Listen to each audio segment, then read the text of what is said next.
you will understand this, and everybody will understand this. So he'd say, okay, everybody, let's start bar before A. And of course, invariably somebody would go, where are we at? And Paul would go, count with me before A. 1.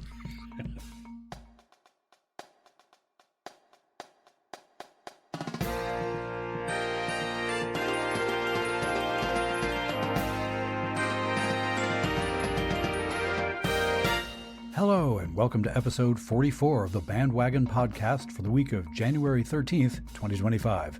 On this edition of the program, news and notes from the band world, including a Rose Parade recap, a bowl game band shoutout, a pop singer who might as well be talking about band, and a conversation with a gentleman who is embarking on his 4th decade on the faculty of the New England Conservatory. I'm your host, Rob Hammerton.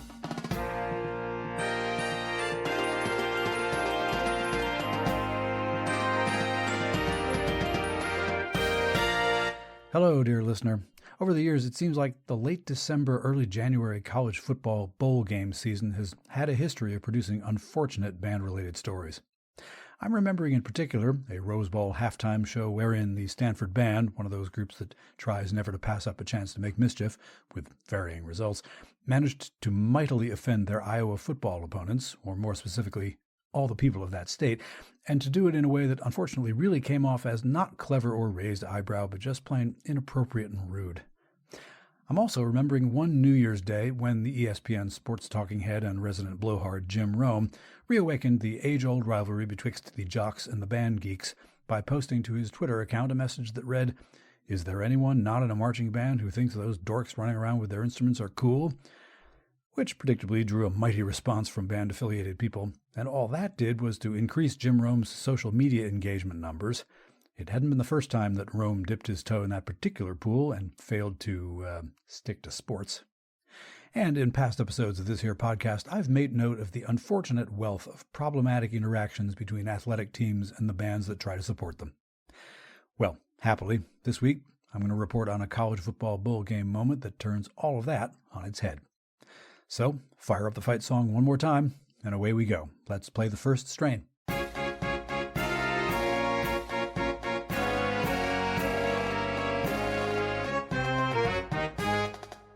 In this episode's first strain, news and notes from the band world. Dateline, Pasadena, California. Every year, the Rose Parade in Pasadena produces moments worth talking about. This year, highlights included references to the musical and now movie Wicked, Parade Grand Marshal Billie Jean King, some odd-looking e-scooters, and one float that doubled as a clever marketing idea for tourism in Illinois that band people would probably immediately take a liking to, namely a reference to the 1986 movie Ferris Bueller's Day Off with its downtown Chicago parade scene. But since this is a band podcast, we'll focus on some of those. Representing schools located along the 27 miles of the 605 freeway in Los Angeles County, 500 students from 2 separate school districts joined forces in the 605 All-Star Marching Band, which wore freeway-themed uniforms as they marched. It was this year's biggest Rose Parade band, and possibly the biggest ever. The Jackson State University Sonic Boom of the South, about whom we have spoken in this space before, took an extended moment to pause on the parade route and perform as if they were in front of the Macy's building in New York City. The New England Honor Band took to the streets of Pasadena. Dear listener, you heard about that project in BandWagon's episode 16 with the band's assistant director Bobby Bergeron back in June. And, spoiler alert, indeed they did recruit more than enough marching students from all 6 New England states. And at the famous 110-degree turn from Orange Grove Boulevard onto Colorado Boulevard, the Kyoto Tachibana High School Green Band, which was featured in a dogfight segment Internet Rabbit Hole of the Week early in the BandWagon series, made yet another uniquely Japanese green band turn. Each rank paused and then literally ran through the sweeping turn, still playing, to join their bandmates who were already on Colorado Boulevard. Still don't know how they do that. The 2025 Rose Parade saw an increase in spectator numbers to a post-pandemic high of approximately 800,000, up from last year's 750,000, while attendance of the Rose Bowl game itself decreased by 6%, according to statistics released by the city of Pasadena and the Tournament of Roses in the days that followed the parade. And now here's a news item that I've added in here quite late in this episode's production process. Dateline, Los Angeles, California. Wildfires. This is the only bit of bad news in this whole episode, but it's a whopper. Over the last decade or so, a little bit of the grand effect of the word unprecedented and of the phrase like nothing we've ever seen before has been taken away from us lovers of language for reasons that this podcast does not usually address. But that word and that phrase befit the images I'm seeing of the wildfires that are threatening Los Angeles County. At the time of this recording, I'm hearing phrases like 0% containment. The wildfires are affecting not just the glitzy, celebrity-filled neighborhoods near LA, but neighborhoods full of ordinary, not famous people. People are losing everything. People are literally running for their lives after having been afforded maybe only a few moments to decide what belongings to take with them and which ones to leave behind. BandWagon is not a politics podcast, but I can't help noting that some public figures are helping and some are not. This is a band podcast, and much more often than not, the band activity contains people who are helpful, or at least who look for the helpers and amplify them. And this is not remotely the most important thing, but I am considering that barely a week before the fires broke out and accelerated madly, down there along Colorado Boulevard in Pasadena were hundreds of thousands of parade watchers, tourists and such, and bands that had traveled literally from the corners of the earth to march that Rose Parade. And without knowing it, for the most part, they made it out of Southern California in time. Except for the membership of groups like that 605 All-Star Marching Band and the Pasadena City College Band and Herald Trumpet Group. They are right in the thick of it now. The chances are very good that you know someone there, or that you know someone who knows someone.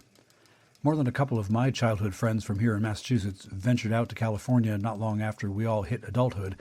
One of them went into the actual Hollywood world to do special effects makeup and animated modeling, as it happens. And so far, anyway, they've all checked in as alive and well and okay, either via that Facebook Mark Yourself Safe feature or by some other means. But clearly, there are lots of people who are not thinking about social media or the mundane day-to-day concerns or band, but instead they're doing everything they know how to do, everything they can to just stay alive and safe. There are people who have right now just lost everything that they had. There will be more people who suffer those losses, undoubtedly. I'll keep an eye out for links to relief organizations that we can perhaps contribute to in some way, financial or other. It's not much, but from my little New England perch, which I do not take for granted, it's something I can do. Obviously, all of our best wishes for safety, for survival, are being directed toward the people of Los Angeles County. And our hopes go with the firefighters, the first responders, and other various people whose job it is to be on the right side of the starred thought. Be a builder, not a wrecker.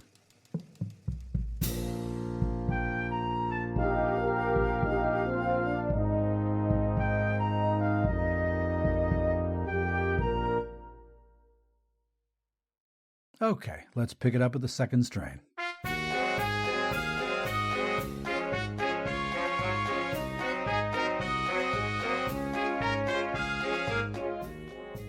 In this week's second strain, as mentioned in this episode's intro, a story of a football coach that actually does seem to see more than just X's and O's on the gridiron.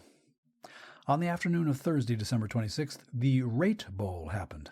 This is a bowl game that's been played somewhere in the state of Arizona since 1989.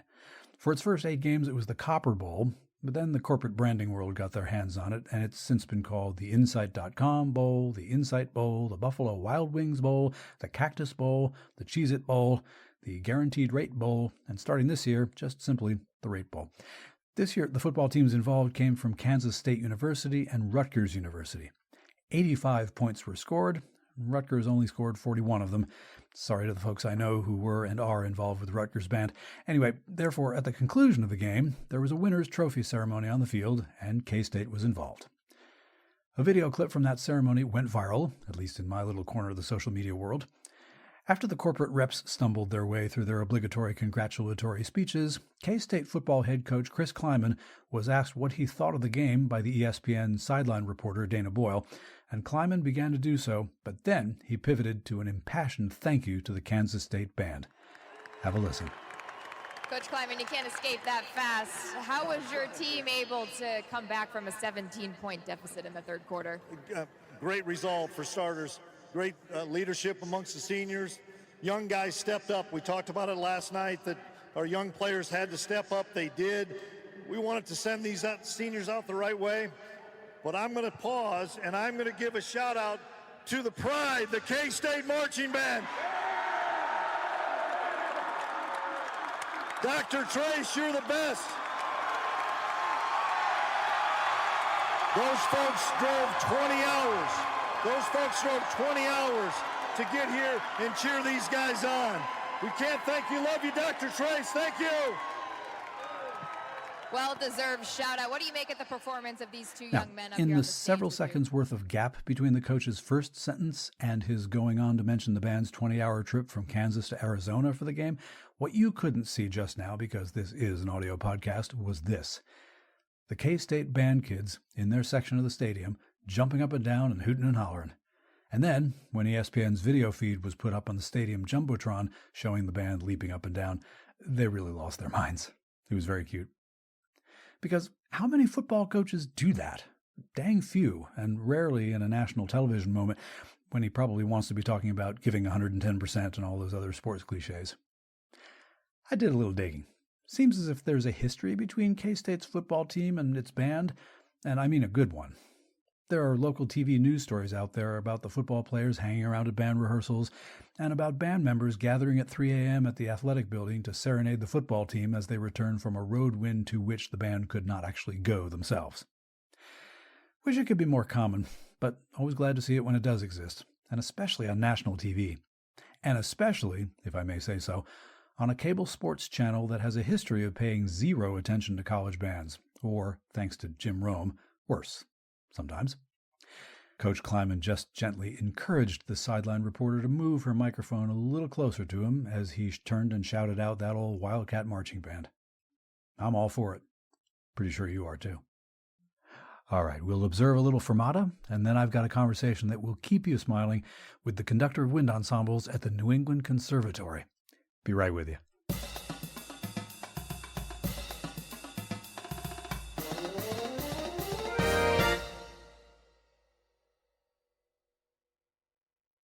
Okay, let's modulate and get into the trio section.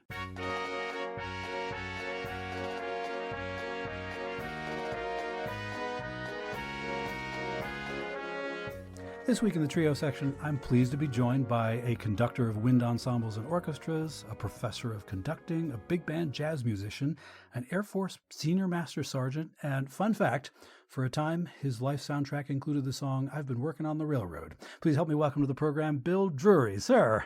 Nice to be here. Thank you very much.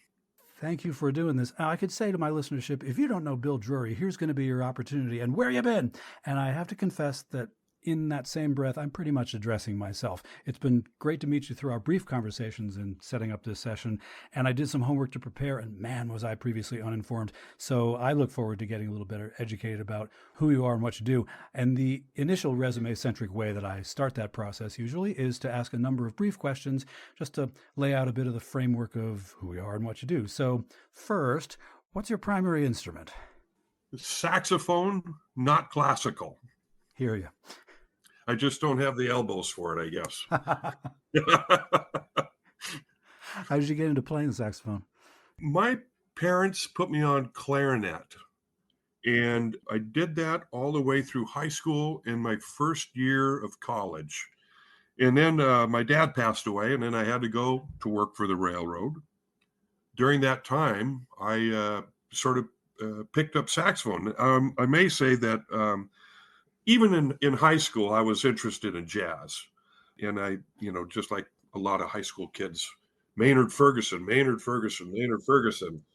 And my brother, who's teaches at NEC too, is a piano teacher, older than I am, brought home this record, and I looked at Dexter Gordon. Who the heck is Dexter Gordon?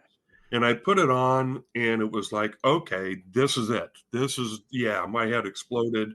And then I hit the saxophone, largely self-taught, though my one main instructor was a gentleman by the name of Steve Baranco, who, this is my sort of close claim to fame, was replaced by Kenny G in Jeff Lorber Band. But Steve was a Long Island kid who moved out to Spokane, Washington, where I grew up, and did some work here, and then went to Berkeley and came back. And I still credit him for a lot of stuff. I had this weird problem. I hope I'm not going crazy on this, but I had this weird problem as a clarinet player. The muscle in my neck would rupture and air would come out my nose when I would play. And after like an hour or so, and a teacher who will not be named would just get mad at me and say, you're not practicing enough. And I got a little, I don't know, bummed out by that. I would think the practicing for an hour would get you back to where you were. Yeah. And then, like I said, my dad passed, and I went to work on the railroad for a number of years, and then sort of got interested in more into saxophone. Then I went to study with Steve, and he just took a look at me and he goes, "Do you have any kind of problem?" And I mentioned that, and he goes, "Well, I can see it in your neck. You're tighter than crap." He said, "You got to relax." And he did some exercises, and it's like, oh my God, this is how to play the horn. And I will say, I'm not the greatest improviser or anything like that, but man, I can play loud. and I just sort of took off with Steve. And the other thing Steve did was he really, really emphasized time. And I credit whatever little time I have absolutely with Steve. And he was patient with me, and he's such a great player. I owe a lot to him. So there's my long story. And I play a little flute. I can get around on the clarinet still pretty well. Actually, I play in the Great American Marching Band. And for all the people not in the Northeast, we get paid to do marches or parades in New England.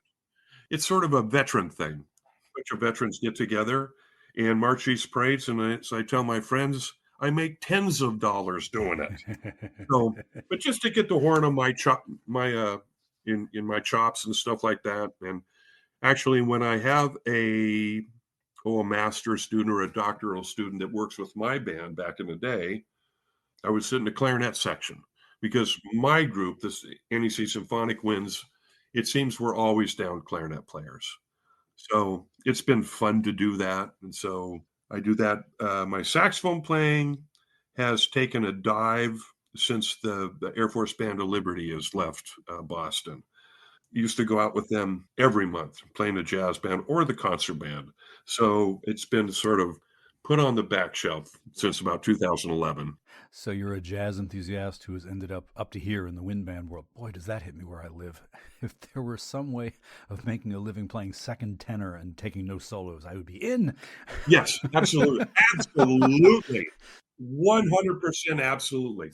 Well, and the other thing that strikes a chord with me, we each have undergraduate degrees in non-musical subjects and somehow ended up firmly in the wind band world. Mine's journalism. So what was the path that led you from young jazzer to, in your case, head of bands at NEC? You and I have actually, you're talking about your journalism. You and I have sort of taken the same career path a little bit. An undergrad in political science.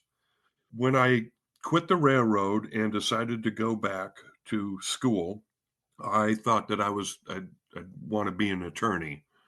I would have made a bad attorney. But I always kept playing weekends and stuff like that.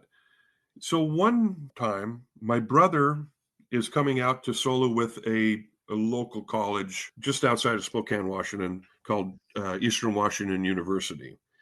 And at the time, the piece they played with Steve and another piece, the clarinet studio didn't have, I guess, a good enough clarinet player to play it. And Steve said to the orchestra conductor there, "Hey, call my brother and maybe he'll play." And of course, I jumped at it, because play with my brother is pretty amazing. And so I did that. And I also, at that time, to get through Gonzaga, I was putting myself through. I was working at a thoroughbred racetrack, parking cars, which, along with playing second tenor, was the greatest job in the world. And I just didn't have enough money. So a friend said, "Hey, come on and join the Air Force Reserves." There was a band at Fairchild, and I did. When I went out and played for the orchestra at Eastern Washington University, the band director said, hey, we're going on tour up to Canada. You want to come and play with us? Just so happened that I finished my studies at GU about a week before they left. I went with them. And he said, you want to come out and do the jazz band? This is the next year, and work with the jazz band. And I did that a couple of years, still in the service.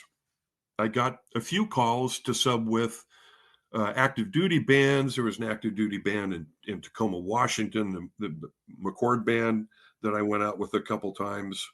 Did that at Eastern, and they did the right thing. One of their trombone teachers left, and they rightfully said, we should fill 2 spots with one person. And they hired a really, really good jazz trombone player. And so I sort of, what am I going to do? And my brother said, well, why don't you come back here and audition for Frank Battisti at NEC? And I went, okay. So a friend of mine and I went out, and this friend was a wonderful trombone player who played with a Navy band and had gotten out to get an education degree at Eastern Washington University.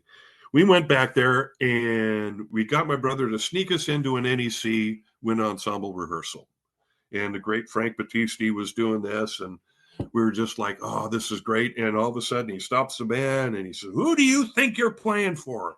I've done this, and you got to be ready. And in perfect Frank Battisti fashion, he's giving it to the kids, but at the same time, he inspires them. And it was like, whoa. And then we sort of walked out of the school in absolute silence. And I finally turned to Pete and I said, did you hear one thing wrong with that band? And he said, nope. And I went, what am I getting myself into? So the next day, I met Frank at McDonald's. We talked baseball, and walking back to his car, and he said, so you're Steve Drury's brother, right? And I go, yes, sir. And he says, okay, see you in the fall. And that started my career at NEC. When I went back, I transferred reserve bands. I worked with the great late Air Force Band of Cape Cod. Can you believe there was a band on Cape Cod? It was reserve band, but it was, what a place to play. And then there was a time when the active duty band, which is at Hanscom, north of Boston, needed a clarinet player. And I got put on orders to play, and they liked what I did. And from then on, I played so much with them. And it's just a highlight of my life. I got to take an active duty band out on tour 3 or maybe 4 or 5 times. And I can't tell you how fun that is. You know, the people are great. They're absolute professionals. And then I got to be known actually throughout the country. And I worked a lot with the St. Louis band, the San Antonio band, a little bit with Langley, and then the Travis band. I got called by Major Monroe at the time, Colonel Monroe, excuse me, to go out and march the Rose Bowl parade with them. This is my life. It's just been at the right place at the right time. I'm so lucky. And so we get back after that parade, and we're sitting by the pool, and one of the airmen comes up and say, you Sergeant Drury? And I go, yes. And he goes, Colonel Monroe wants to talk to you. And of course, I'm thinking, what did I do wrong? What am I going to get yelled at? And I came back, and he said, you know, I've looked into you a little bit and your resume. And he said, we're doing a summer tour. Why don't you come out here, and half the tour you play clarinet and I conduct, and the other half you conduct and I'll play clarinet. And so we did that, and it was great. And so it's been a charmed life, may we say. I have more than occasionally thought that it's at least as much who you know as what you know, which is not fair until you know somebody, at which point it's still not fair, but at least you know them. Yes, exactly. And the other thing I on that subject, I don't want to preach or anything, but what I tell my students is you never know who's listening. And you got to take your A game all the time. As you know, jobs in music are so far and few between. So you just have to be on top of your game all the time. Well, speaking as a church musician, that's always my thought. You never know who on a random Sunday morning is going church shopping, shows up at your gig and assesses you in that moment. So you bring your A game always, because sitting out there in the congregation might be a decent choir singer. Yeah, you're 100% correct. There's this church I go to in when I'm home visiting my mom or friends in Spokane. I've gone to a couple, and it's just like, and then this one Lutheran church up on the South Hill, it's just the organist was great, and it's like, okay, this is where I'm supposed to be. So I agree with you 100%. So you went to become a faculty member at your alma mater, in essence. Yeah. I was out for 1 year. I was teaching in Madison Park High School, which is in Roxbury, suburb of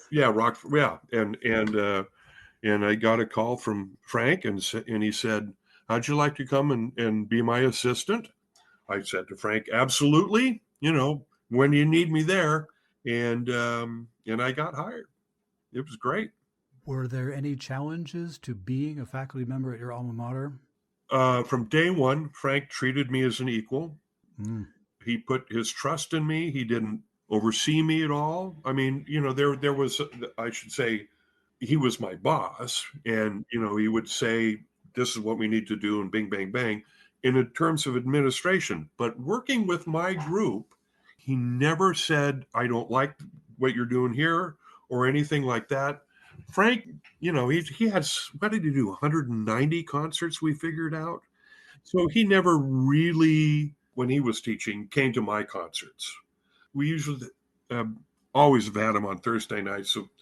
So Frank's thing was to show up like at 5 o'clock in the morning Tuesday, work all day Tuesday and Wednesday, and then Thursday, after he got through teaching, he would head back to his house. And so I think he came to 1 or 2 concerts when I was teaching there, but he always treated me as an absolute faculty member. We had some turnover with the orchestra and the choir, so when new people came in, they didn't know me as a student.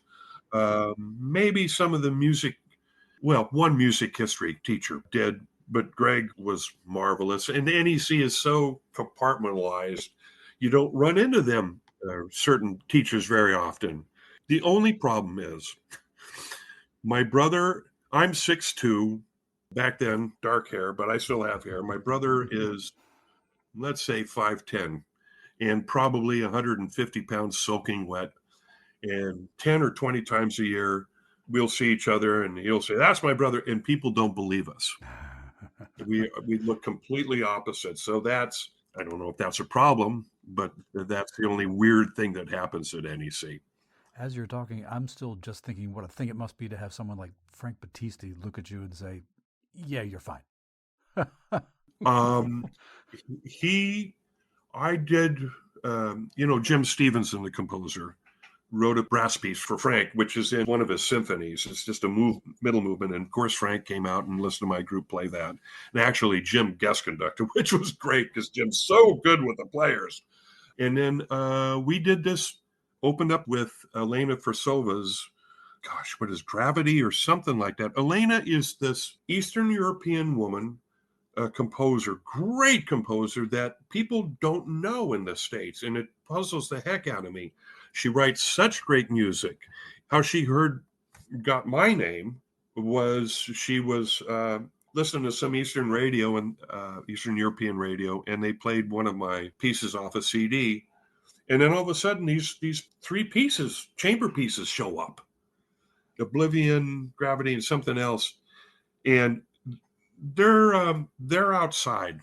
You're not going to go home whistling it.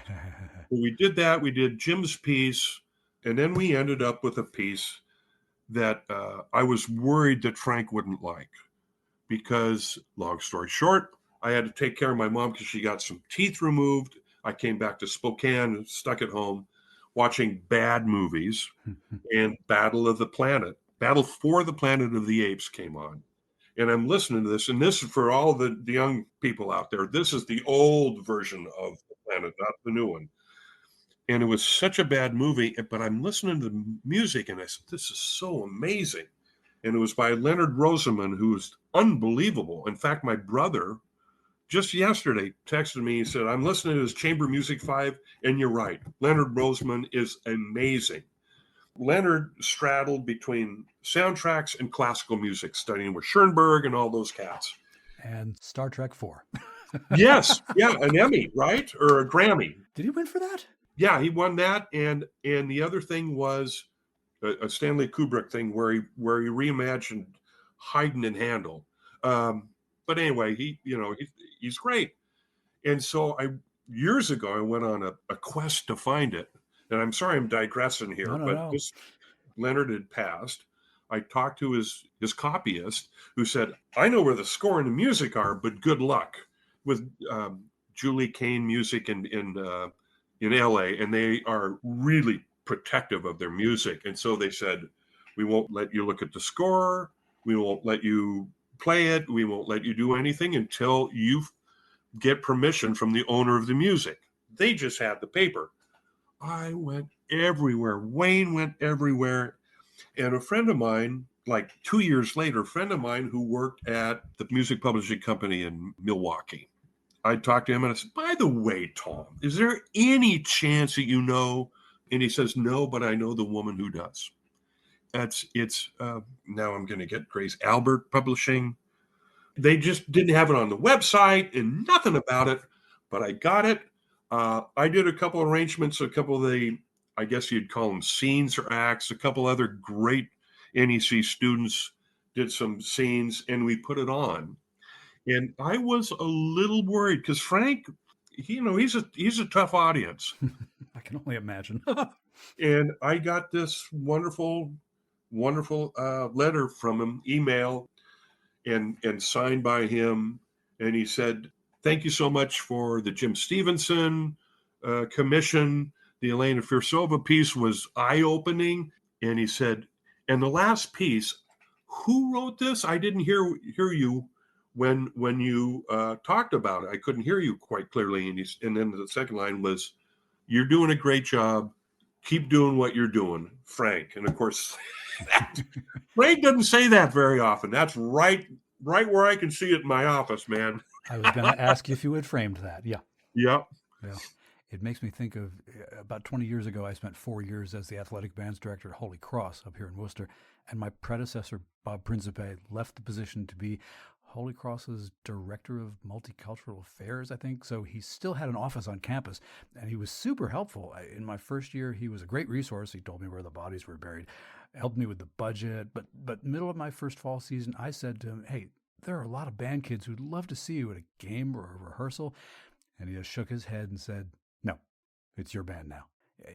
In his shoes, I don't know whether I could have stayed away, but he did till the last football game, which was cool. But I never took for granted the fact that he wasn't hovering over me, but that I had his support. I believe that takes a lot of self-discipline from him. And I fully believe that he probably heard your work sometime and he goes, that's great. I would like to hope so anyway. Yeah. A little while ago, there was talk of the Air National Guard Band in Cape Cod.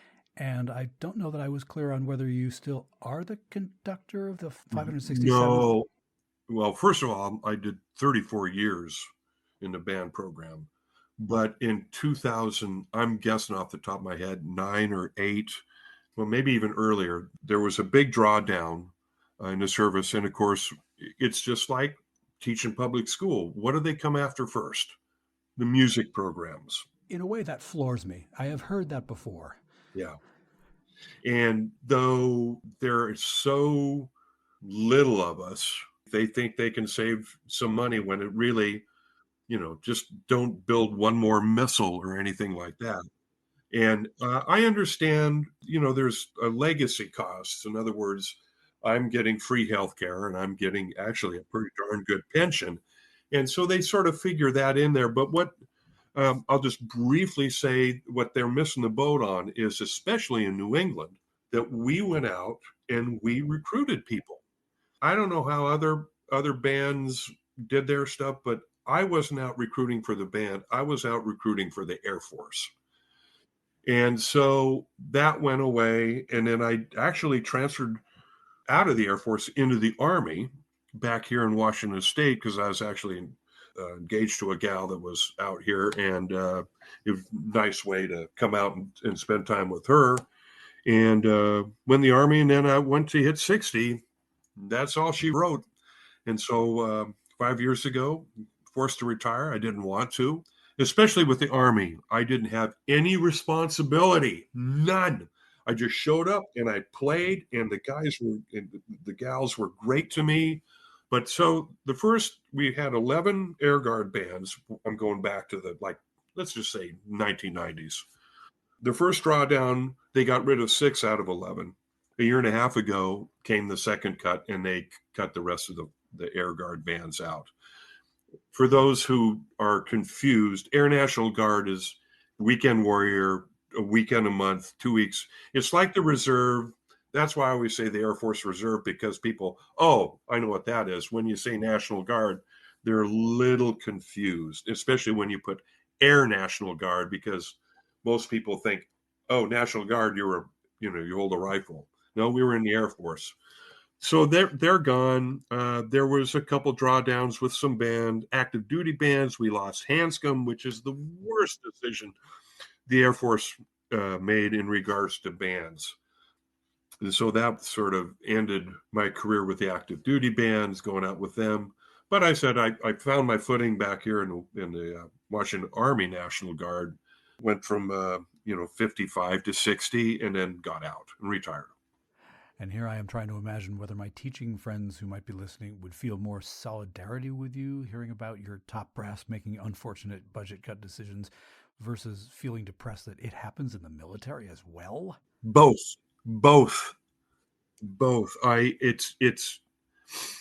It's disheartening to see some what they've done to programs. I mean, I don't know about you, but when I was growing up in Spokane, I live in a place called Hilliard. It was a neighborhood, but it's a poor neighborhood. We still had band 7 or 5 days a week at school, and it wasn't before school, and the jazz band wasn't before school. What they forget, administrators forget sometimes, is what my brother said to me. He said, some things you got to want to come to school for. Amen. For so many kids in band, just to be in band and, play third clarinet, play third trumpet, but you're part of something, you're doing something imagination-wise. And there are a lot of my former Rogers High School friends that actually go to the symphony, they might go out, they might, go to bar bands or something like that, but they don't sit at home listening to recordings. They go on and actively listen to music. And gosh almighty, it's just really disheartening that they do that. And I will say, the men and women in the trenches in the high school and junior high and middle or in grade schools or elementary, whatever, they're doing the yeoman's job. They're doing how they make it work with as little money thrown at them. And they're there for 10 hours a day, and that's a job. What I do, it's a different kind of pressure, but they're working in the trenches, and I have the utmost respect for them, absolute utmost. But with that project gone away, have you found other projects that would take you away from your work at NEC? Well, one thing is that, and it's a really popular concert. We get together, my group, Symphonic Winds, with Navy Band Northeast, which is in Newport, Rhode Island, and we put on a holiday show. And actually, the last bunch of years, the choir at NEC has joined us. And so we play in Mechanics Hall, and we did that for years. And the reason that came about is when the active duty band at Hanscom got deactivated, the person who ran that holiday concert was like, what do I do now? That the Air Force band who's played this thing for 30 years is going away. And I said, I got an answer. And so I brought my kids, and we teamed up with Navy Band Northeast. Talk about a hidden gem in New England. That band is killer. And it's a small band. It's only like 35 people, but they put on concerts and shows that are just amazing. So we do that. And then the administration goes, well, why are you just doing it out in Worcester? Why don't you do it in Jordan Hall in NEC? We've been doing that for a number of years. It's got to the point where we basically fill the hall. Other things, especially this year, which probably be my last year at NEC. Oh, wow. I've been there 30 years. That's enough. There are a number of composers at NEC that are writing me pieces. We did an arrangement of Peter Maxwell Davies' An Orkney Wedding with Sunrise, which had this great bagpiper, gentleman retired from MIT, who's from Scotland, who would say things in rehearsal, and I'd look at the flutes and I'd go, do you understand what he's saying? And they go, no. But we've become good friends. A friend of mine from Gonzaga University has written a fanfare that will be played in February. Another trombonist who this is the most amazing student, and he just decided, I don't know, a couple of years ago to get into arranging. And he wrote this Charles Stanford. You might know him from the choir world, Symphony 6. I thought he was going to do the last movement for just brass, timpani, and organ. Nope, comes back the whole thing for a full wind ensemble. Another student, Stellan Bettany, did another piece that originally for choir, orchestra, and soloist, tenor soloist. He arranged it for wind band, and this kid is this student is so good. I like it better than the orchestra version. Sid Richardson, who's on faculty now, composition student, is writing a piece for rhythm section and band. And the cool part about that is the jazz band will be in a groove. In the wind ensemble, we're going to move time and tempo around a lot. And it's going to be crazy.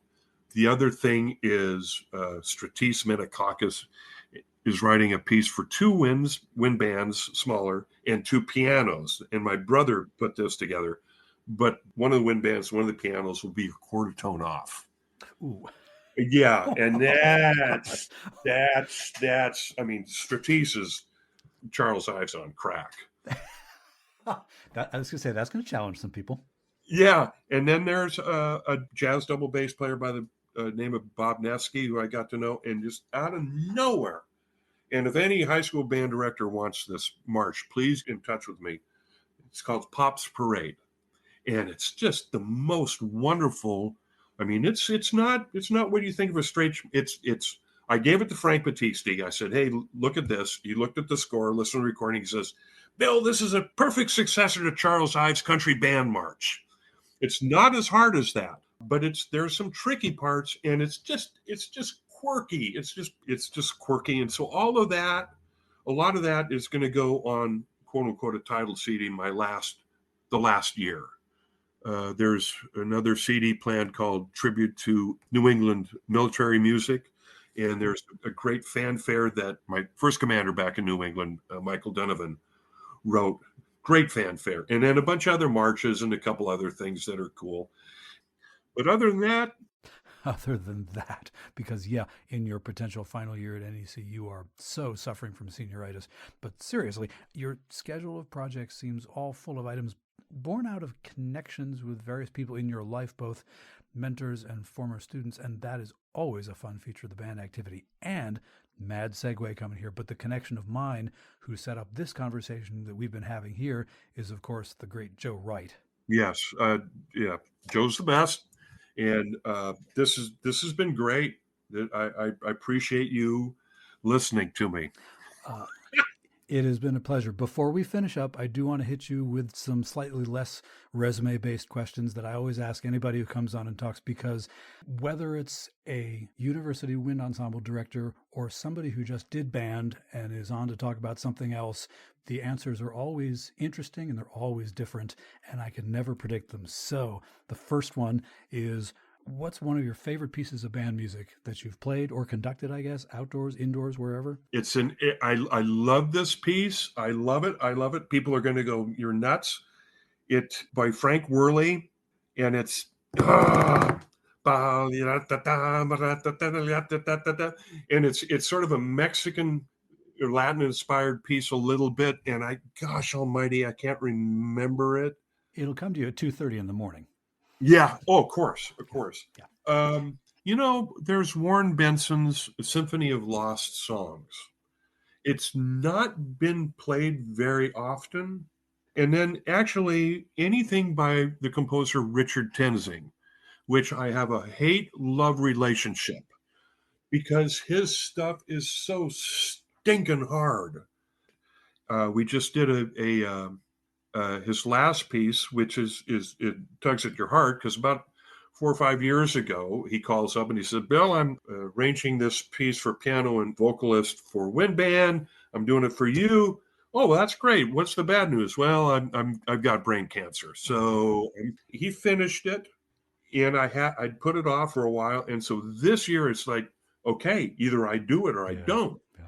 And so maybe I can send you a link on that. But that's great. The last piece is Men of Ohio, the march. And the trio,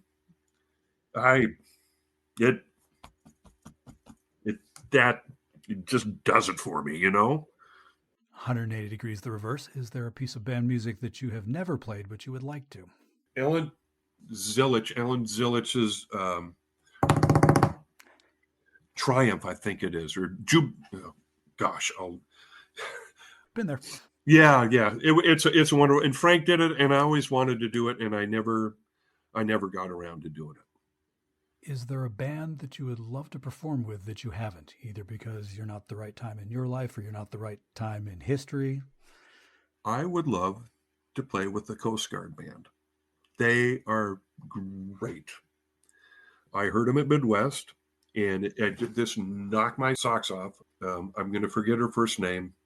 Guest conductor who teaches at University of Delaware. She came up. Heidi Sarver. No, Lauren Reynolds. Yeah. Lauren Reynolds. And she got a sound out of those guys that was amazing. And I was thinking when they were playing, I wish to heck and gone that I was up there playing. So yeah, the Coast Guard Band. I would love to someday play with them. Ain't going to happen, but I'd love to. And finally, is there a favorite band story that you want to tell? Yeah. When I worked for the railroad, I repaired track for a living. And when the snow flies and when the ground freezes, you can't replace ties. So we'd get laid off. And so I'd go play for this community college. And it's like, oh my goodness, this is what it's like to be a band director, a great band director. He says, the two things that stick with me most, you will understand this, and everybody will understand this. So he'd say, okay, everybody, let's start bar before A. And of course, invariably somebody would go, where are we at? And Paul would go, count with me before A, 1. And the other thing that he would do was when we played a piece and it was bad or something like that, he would get this look on his face and he'd say, the only way we could play this worse were if there were more of us. So that's of all the band stories, that sticks with me the most. Oh, sir, it has been just a treat to meet you. This has been a little bit more structured than a cocktail party conversation, and there may be value in that. And as we have communicated in the run-up to today, you made some suggestions about people you might connect me with for future conversations, a couple of which, spoiler alert, I needed to sit down when you talked about who they might be. But anyway, conductor, professor, jazzer, Bill Drury, thanks so much for your generosity in terms of time and other things as well. This has been a genuine pleasure. My pleasure, Rob. I appreciate you doing this. I appreciate what you do for the band world. And I'm so glad that Joe put us together. Pleasure was all mine. Well, again, thank you. And now we'll take a quick break. And then, surprise, I'm not quite done with football, coaches. That story and more next. This is BandWagon.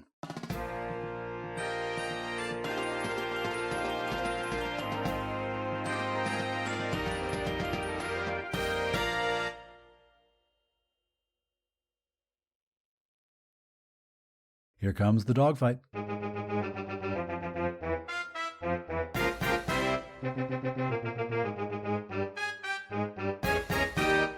This week's dogfight is a sequel to this week's Second Strain.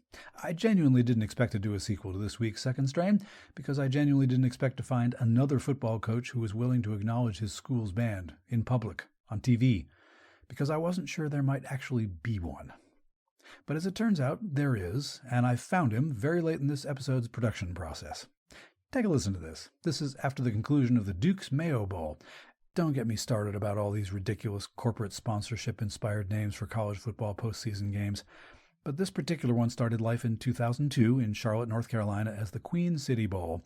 It's gone through its own series of various corporate sponsorship names.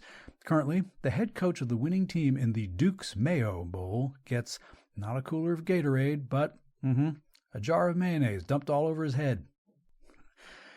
If I were the coach of a competing team, I would throw that game. But anyway, on January 3rd, after the University of Minnesota defeated Virginia Tech 24-10, the Minnesota head coach, P.J. Fleck, headed over toward the section of the stands where the Minnesota band was located and, well, take a listen. Hey, band! Hey, thanks for coming! Band! Hey, thanks for being here!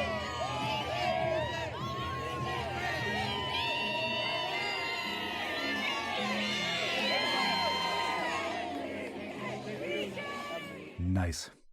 And if you watch the video, which is linked in this week's show notes, you will see that although Coach Fleck has successfully wiped all the mayonnaise off his bald head, he has not gotten all of it off the shoulders of his coat. Ew. Anywho, the other reason why I'm happy to bring all this up is that the director of the University of Minnesota Marching Band, the pride of Minnesota, is none other than a Drum Major Academy colleague of mine, and that's by no means his only accolade. And he is John Leonard. Shout out to JL from here, and also clearly a shout out from Coach Fleck. Boy, not quite random acts of kindness all over the place this week. Okay, one last grand pause, and then we'll come full circle. Thanks for continuing to listen. To wrap up this week, let's take the CODA.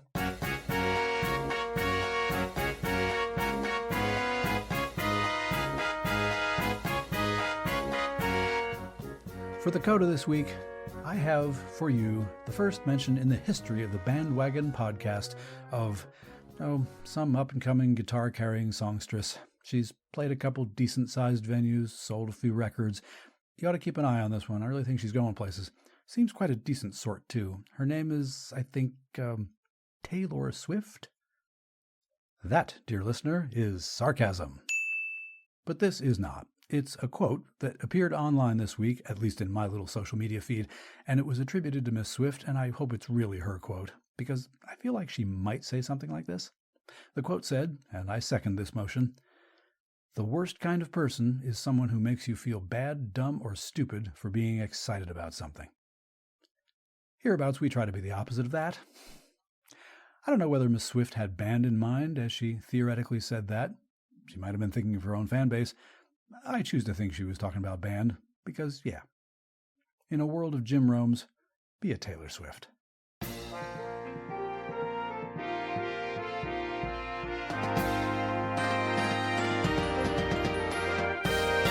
That's BandWagon for this week. Thanks as always for downloading and listening. Does that make me a Swiftie?